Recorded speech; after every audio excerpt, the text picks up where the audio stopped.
As the Trump administration looks to further cut funding and resources for the National Oceanic and Atmospheric Administration, or NOAA, we're learning the agency has cut ties with the Alaska Earthquake Center. Living on the West Coast, we rely on that center for earthquake and tsunami preparedness. Losing it could mean tsunami warnings reaching you when it already may be too late. The accuracy of those alerts depends on the quality of the data. The Pacific Northwest Seismic Network operates more than 600 seismic stations across the PNW, and the Alaska Center added another 250, working with NOAA in real time to make sure warnings are accurate and timely. Joining us now live is Harold Tobin, Washington State seismologist and director of the Pacific Northwest Seismic Network. Thank you so much for joining us, Harold. First, can you explain the role of seismic monitoring stations and how our government put data collected by the center into use?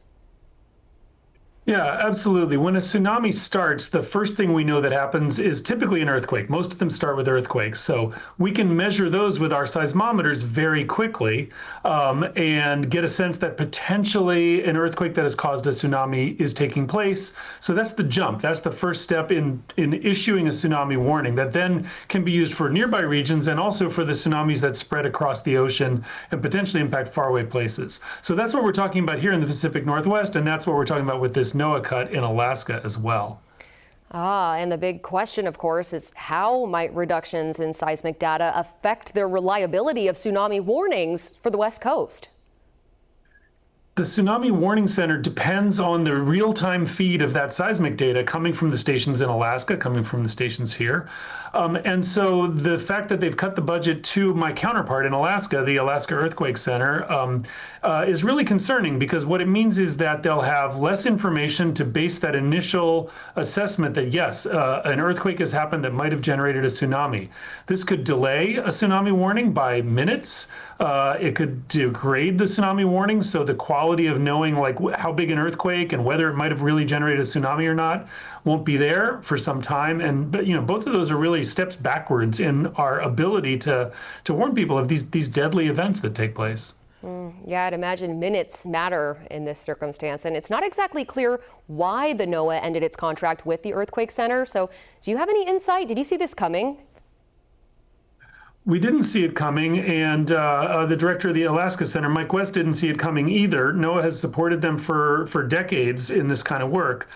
The Tsunami Warning Center system is under the auspices of the National Weather Service. We kind of know that the administration has taken on NOAA and the National Weather Service as a target in budget cuts. So I can only surmise that it's part of that. But honestly, the Alaska group is telling us that they weren't really given any significant advance notice at all that they weren't going to be funded for this important service. Okay, and the Pacific Northwest Seismic Network, they're expanding their monitoring to include underwater sites. So does this move by NOAA impact you guys in any way?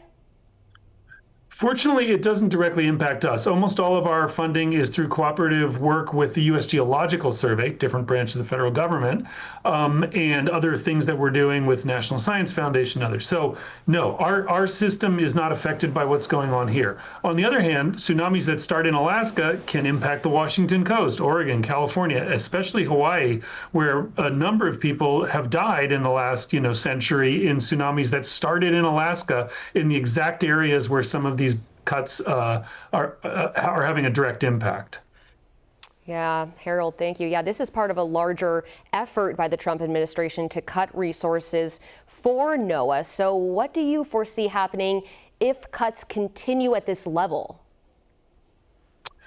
Well, if cuts continue at this level, we don't see the whole thing shut down all at once. These are sort of the steps that slowly reduce our ability to be really truly responsive to life-threatening events. But it's not going in the right direction at all. I'm hopeful that our congressional delegation is going to recognize that the warning system and the ability to detect these events is really important. Restore the funding. That's in Congress's power to do if they get back to work here and then pass a budget for the current fiscal year that we're in. That's the most important thing. Harold Tobin, state seismologist, thank you so much for joining us. Thanks for having me.